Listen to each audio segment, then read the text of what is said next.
ایک نام میں کیا رکھا ہے، لیکن کیا ہو اگر ایک نام جیسے شہد کی مکھی اپنے اندر حکمت، سائنس اور زندگی گزارنے کے اصولوں کا ایک پورا جہان سمیٹے ہوئے ہو؟ آج ہم ایک ایسے ہی موضوع پر گہرائی میں اترنے والے ہیں۔ جی، اور یہ موضوع واقعی بہت دلچسپ ہے۔ ہمارے سامنے قرآن پاک کی ایک سورت سورہ نحل سے متعلق کچھ مواد موجود ہے۔ ہمارا مقصد صرف اس کی تشریح کرنا نہیں بلکہ یہ کھوجنا ہے کہ آخر ایک پوری سورت کا نام ایک چھوٹے سے کیڑے پر کیوں رکھا گیا۔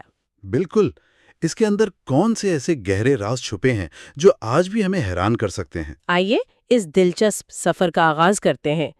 تو آئیے پہلے کچھ بنیادی باتوں سے شروع کرتے ہیں۔ یہ سورت مکہ میں نازل ہوئی سوائے چند آخری آیات کے جو مدینہ میں نازل ہوئیں۔ جی، اور اس میں کل 128 آیات ہیں۔ لیکن سب سے اہم بات، جیسا کہ ہم نے ذکر کیا، اس کا نام ہے جی، النحل، یعنی شہد کی مکھی۔ اور یہ نام صرف ایک پہچان کے لیے نہیں رکھا گیا، یہ اس سورت کے آپ کہہ لیں مرکزی پیغام کی طرف ایک زبردست اشارہ ہے۔ آیت نمبر 68 میں اللہ تعالیٰ فرماتے ہیں کہ انہوں نے شہد کی مکھی کی طرف وحی کی۔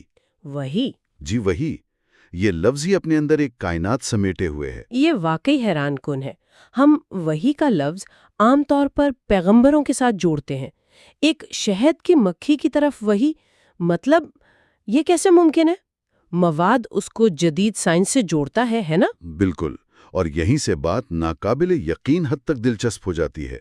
دیکھیں، مواد میں اسے ایک سوشل آرگینزم کہا گیا ہے۔ اچھا، یعنی ایک ایسی مخلوق جو تنہا نہیں بلکہ ایک پورے منظم معاشرے کی طرح جیتی ہے۔ ان میں کام کی مکمل تقسیم ہوتی ہے جسے ڈویژن آف لیبر کہتے ہیں۔ جی، اور ان کا آپس میں رابطہ کرنے کا نظام بھی کمال کا ہے۔ لیکن قرآن کا وحی کا لفظ استعمال کرنا، یہ اس سب کو ایک نئی سطح پر لے جاتا ہے۔ کیسے؟ میرا مطلب ہے سائنس تو اسے انسٹنکٹ یا جبلت کہے گی، ٹھیک؟ جی، اور مواد اسی کا موازنہ کرتا ہے جسے آج سائنس کی زبان میں انسٹنکٹیو بیہیویئر یا جینیٹک کوڈنگ کہا جاتا ہے، یعنی ایک ایسا پروگرام جو ان کے جینز میں لکھ دیا گیا ہے۔ قرآن اسے ایک الہامی ہدایت یا وحی قرار دے رہا ہے۔ واہ! یہ سوچنے والی بات ہے کہ ایک مکھی کو کیسے معلوم ہے کہ کون سے پھول کا رس چوسنا ہے، کس زاویے پر اڑ کر چھتے تک واپس پہنچنا ہے، اور کس طرح موم سے وہ بہترین ہندسی شکل یعنی ہیگزاگون بنانا ہے۔ صحیح۔ یہ سب کچھ ایک انتہائی پیچیدہ نظام ہے جو کسی اتفاق کا نتیجہ نہیں ہو سکتا۔ یہ ایک طرح سے فطرت اور روحانیت کو جوڑنے والی ایک زبردست مثال ہے۔ یعنی یہ کائنات کے ایک بڑے ڈیزائن کی طرف اشارہ ہے۔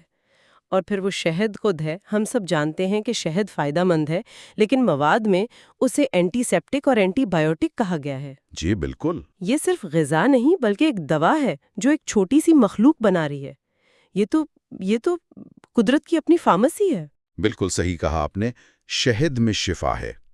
تو شہد کی مکھی نہ صرف اپنی منظم زندگی سے ہمیں نظم و ضبط اور محنت کا سبق سکھاتی ہے، بلکہ اس کی محنت کا پھل بھی دوسروں کے لیے فائدہ مند ہے۔ ایک مکمل ماڈل ہے یہ تو۔ ایک مکمل ماڈل ہے، اپنے لیے بھی کام کرو اور معاشرے کو بھی کچھ دو۔ یہ ذکر ہمیں دعوت دیتا ہے کہ ہم اپنے ارد گرد کی فطرت کو صرف دیکھیں نہیں، بلکہ اس میں چھپے ہوئے اسباب اور نشانیوں پر غور کریں۔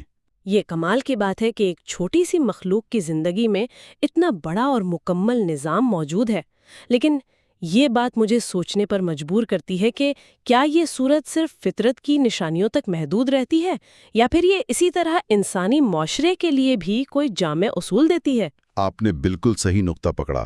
یہ صورت فطرت کے اس جامع نظام سے انسانی معاشرے کے ایک جامع نظام کی طرف سفر کرتی ہے۔ دراصل اس صورت سے جڑی ایک روایت خاص طور پر قابل ذکر ہے۔ اچھا جی، یہ حضرت عبداللہ بن مسعود رضی اللہ عنہ سے منسوب ہے۔ وہ فرماتے ہیں کہ سورہ نحل کی آیت نمبر 90 قرآن پاک کی جامع ترین آیت ہے، جس میں تمام خیر اور شر کو جمع کر دیا گیا ہے۔ تمام خیر اور شر ایک آیت میں؟ یہ تو بہت بڑا دعویٰ ہے۔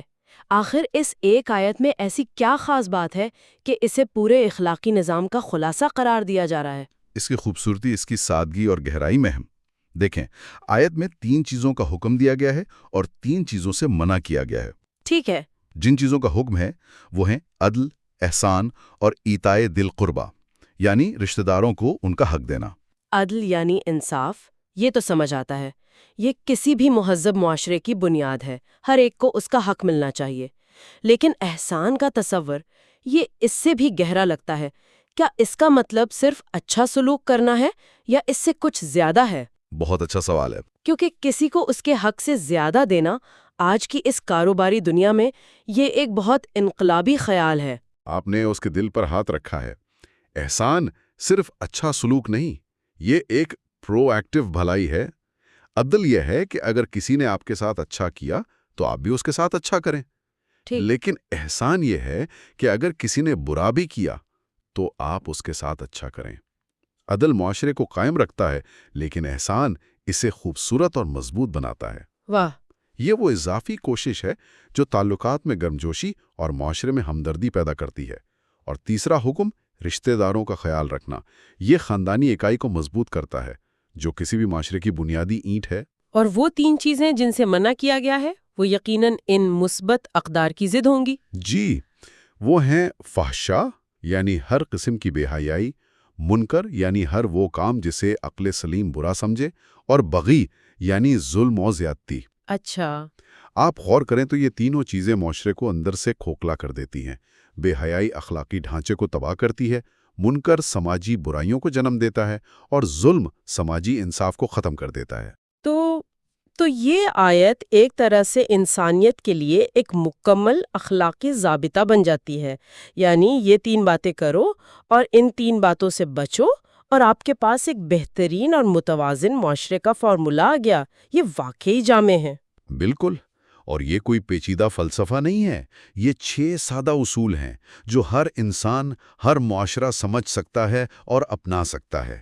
یہ ہمیں بتاتا ہے کہ جس طرح شہد کی مکھی کی دنیا میں ایک الہی توازن ہے، اسی طرح انسانی دنیا کے لیے بھی ایک الہی توازن موجود ہے۔ اور یہی توازن ہمیں شاید بات چیت کے آداب میں بھی نظر آتا ہے۔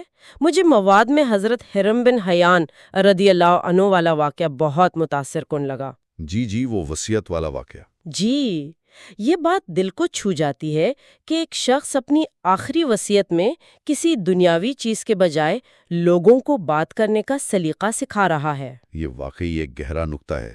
جب ان سے وصیت کرنے کو کہا گیا تو انہوں نے نہ مال و دولت کی بات کی، نہ جائیداد کی۔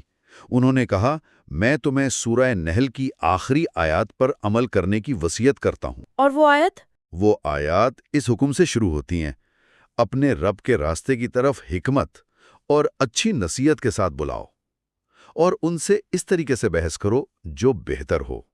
آج کے دور میں یہ بات کتنی اہم ہے۔ ہم سوشل میڈیا پر دیکھتے ہیں، ٹی وی پر دیکھتے ہیں، ہر کوئی دوسرے کو غلط ثابت کرنے پر تلا ہوا ہے۔ بالکل۔ بحث کا مقصد جیتنا رہ گیا ہے، سچائی تک پہنچنا نہیں۔ حکمت اور اچھی نصیحت تو کہیں دور رہ گئی۔ بالکل۔ اس آیت میں 3 درجے بتائے گئے ہیں۔ پہلا، حکمت، یعنی دلیل اور منطق سے بات کرو اور موقع محل دیکھ کر بات کرو۔ صحیح۔ دوسرا، موضع حسنہ، یعنی اچھی نصیحت، نرمی اور ہمدردی سے دل پر اثر کرنے والی بات کہو۔ اور اگر بحث کی نوبت آ بھی جائے تو تیسرا درجہ ہے جادلہم باللتی ہی احسن، یعنی بہترین طریقے سے بحث کرو، تانے نہ دو، کردار کشی نہ کرو، آواز اونچی نہ کرو۔ تو یہ صرف مذہب کی تبلیغ کی اصول نہیں ہے؟ نہیں، بالکل نہیں۔ یہ تو زندگی کے ہر معاملے میں، چاہے دفتر ہو یا گھر، اختلاف رائے کو سنبھالنے کا ایک مکمل ضابطہ ہے۔ اپنی بات پہنچاؤ لیکن احترام کے دائرے میں رہ کر۔ یہ اصول معاشرے کو ٹوٹنے سے بچا سکتا ہے۔ یقیناً، یہ ہمیں سکھاتا ہے کہ مقصد لوگوں کو ہرانا نہیں، ان کے دل جیتنا ہے۔ جس طرح شہد کی مکھی پھول کو نقصان پہنچائے بغیر اس کا رس لیتی ہے، اسی طرح ایک دانا انسان دوسروں کی عزت نفس کو مجروح کیے بغیر اپنی بات کہتا ہے۔ یہ وہی توازن اور احسان ہے جس کا ذکر آیت 90 میں بھی آیا تھا۔ تو اگر ہم اس ساری گفتگو کو سمیٹیں تو ہم نے ایک سورت کے نام سے اپنی بات شروع کی اور شہد کی مکھی کی حیرت انگیز دنیا سے ہوتے ہوئے انسانی اخلاقیات کے ایک جامع اصول اور پھر دوسروں سے بات کرنے کے بہترین طریقوں تک پہنچے۔ یہ سفر خود میں ایک سبق ہے۔ خلاصہ یہی ہے کہ یہ سورت ہمیں بتاتی ہے کہ رہنمائی اور حکمت ہر جگہ موجود ہے۔ کائنات کی سب سے چھوٹی مخلوق میں بھی اور اللہ کے کلام کی ایک آیت میں بھی۔ صحیح۔ یہ ہمیں فطرت اور وحی دونوں سے سیکھنے کی ترغیب دیتی ہے، اور یہ بتاتی ہے کہ کائنات کا طبعی نظام اور انسانی اخلاقیات کا نظام یہ ایک ہی خالق کی طرف سے ہیں اور ان میں گہرا ربط ہے۔ یہ واقعی ایک مکمل تصویر پیش کرتا ہے۔ اور یہیں پر یہ مواد ہمیں ایک آخری گہری سوچ پر چھوڑ جاتا ہے۔ شہد کی مکھی تو شہد بناتی ہے جو دوسروں کے لیے شفا اور غذا ہے۔ جی۔ تو سوال یہ پیدا ہوتا ہے کہ ہم میں سے ہر ایک کا وہ شہد کیا ہے؟ وہ کون سی خاص صلاحیت، وہ کون سی تعمیری خوبی، یا وہ کون سی شفا بخش صفت ہے جسے پیدا کرنے کے لیے ہمیں بنایا گیا ہے، جو ہمارے ارد گرد کے لوگوں کے لیے، ہمارے معاشرے کے لیے فائدہ مند بن سکے؟